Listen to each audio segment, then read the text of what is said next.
Back.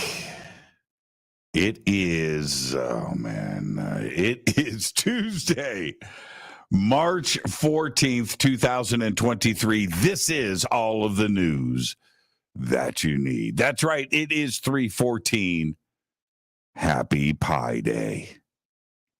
Let's get to on this day in history, OTD, 1958. The first gold record was awarded to Perry Como for Catch a Falling Star. Elvis Presley has the most gold records with 101. Queen has the most gold albums.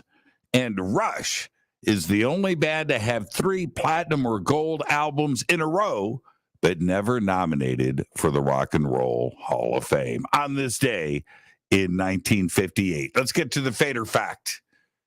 Every year, I actually vetted this today. I went through and checked all of this. Are you ready? Every year, Canada eats more macaroni and cheese than any other place on earth. Belgium eats the most French fries. And Germany eats the most bread. And that is your Fader fact. Let's get to the breaking news. Lots of breaking news today. A Russian fighter, a jet, has collided with a U.S. Reaper drone, forcing it down into the Black Sea in what U.S. forces called an unsafe and unprofessional intercept.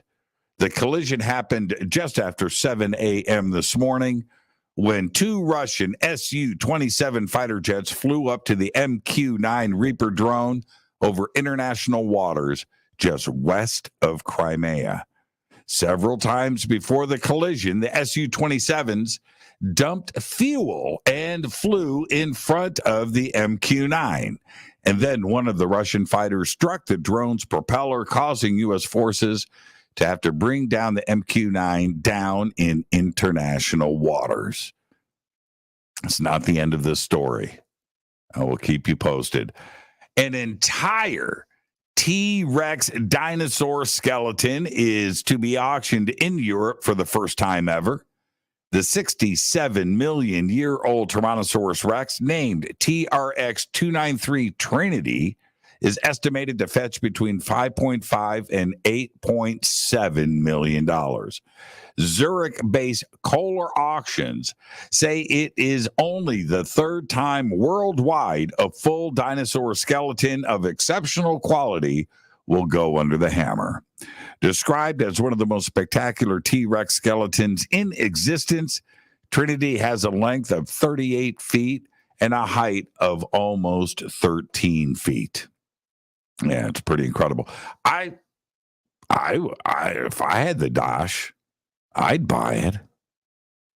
Lorenzo Reuter, a metal detectorist in the Netherlands, has discovered dazzling gold and silver treasures that were buried in a medieval swamp 1,200 years ago, possibly during a war. The hoard includes 4 large golden pendants, and they are beautiful. 2 strips of gold leaf, also beautiful, and 39 silver coins. Lorenzo stumbled upon the treasure in 2021 while searching with his metal detector in the small northern city of Hogwood. I'm not making that up, in West Friesland region. And now archaeologists at the Dutch National Museum of Antiquities have dated the treasure back to the Middle Ages. Absolutely incredible. Stunning images. The second stage of a Chinese rocket that delivered a trio of military surveillance satellites in June disintegrated over Texas last Wednesday, March 8th. The 4-ton component of the Chang'e 2D Long March rocket punched through the atmosphere over Texas at 17,000 miles per hour and then disintegrated. Military officials have yet to find any debris from the rocket stage. Now, according to NORAD satellite tracking data, The stage was a piece of the Long March in low Earth orbit before it made its unscheduled descent over West Texas near Marathon, before heading on a northeast track between Abilene and Austin. If you want to go find some Long March debris, you now know where to go. They estimate the debris field to be hundreds of miles long, but nobody has recovered anything yet.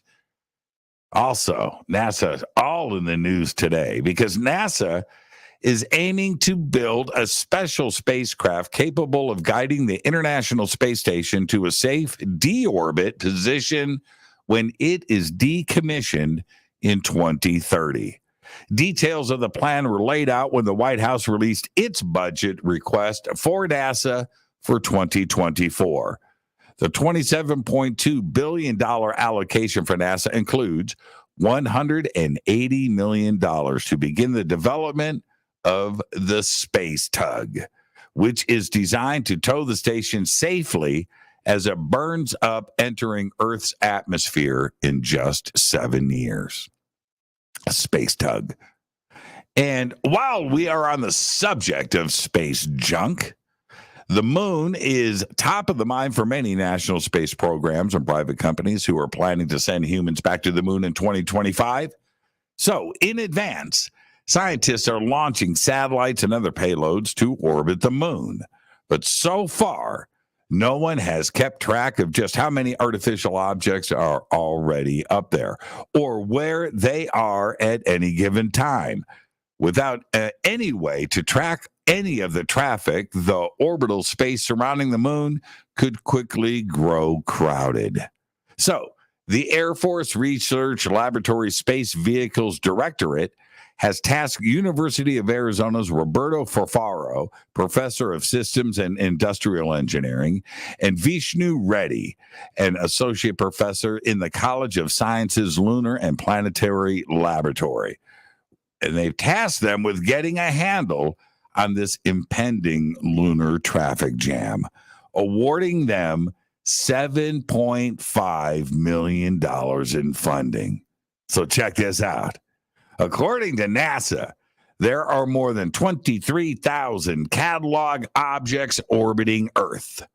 Fafaro and Reddy now estimate that there are just dozens of payloads orbiting the moon, and they got paid $7.5 million for that guess.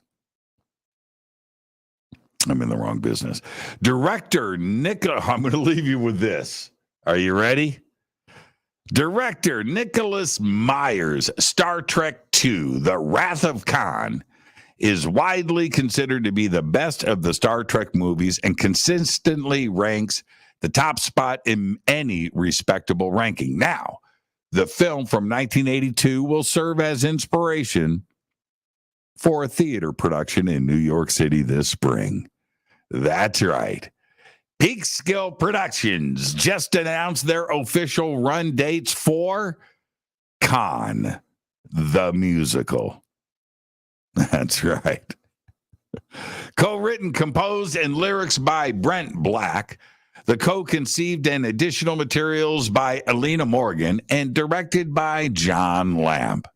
Khan, the musical, will play a limited 5-week run inside Off-Broadway's Players Theater in New York City starting May 4th. I'm going to leave that right there. Fade to Black breaking news, all of the news that you need for Tuesday, March 14th, 2023. Happy Pi Day. Fade to Black breaking news is produced by Renee Newman. I'm Jimmy Church. Go back, Lay Tappy.